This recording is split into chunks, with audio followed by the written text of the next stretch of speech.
The Sorghum Checkoff requires all producers to pay 0.6% of the net market value when they sell their grain at the elevator. All the money goes to research and new market development, which, according to Sorghum Checkoff officials, is one of the biggest accomplishments of the checkoff so far. Morocco, Egypt, Israel, and several Asian nations are new U.S. sorghum customers because of checkoff efforts, and sorghum trade relationships with Mexico have been strengthened.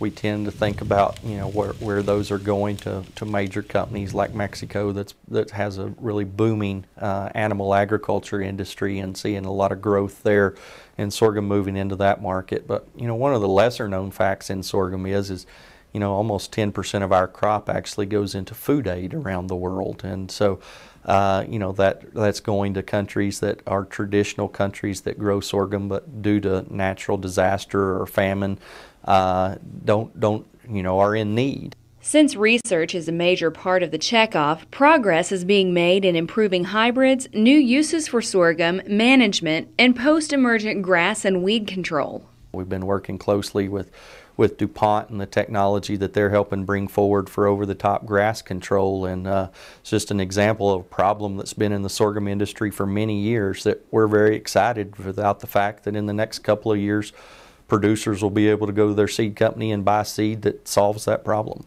There are some producer organizations that oppose all federal commodity checkoffs, saying that checkoffs should be voluntary. However, supporters of this mandatory checkoff say the program is necessary to stay competitive and increase profitability of the crop. All other crops have that, and sorghum has not been competitive in that. And now I think we can be a crop that's competitive with other crops because of new uses, all kinds of new tools to use to produce sorghum, and markets for it. We don't have the private industry investment that some other crops do, and so that really leaves it up to the producer that if they're going to make improvements in the crop, going to have to invest back in the crop. And so I think the long-term research clearly shows that return on investment's there. To vote, producers must present a ballot with documentation of selling the crop. An elevator receipt where the grain was sold should indicate that the producer paid the previous checkoff assessment fees.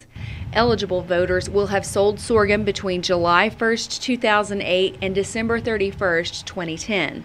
Only one vote per entity is allowed. You can pick up and cast a ballot at your local Farm Service agency.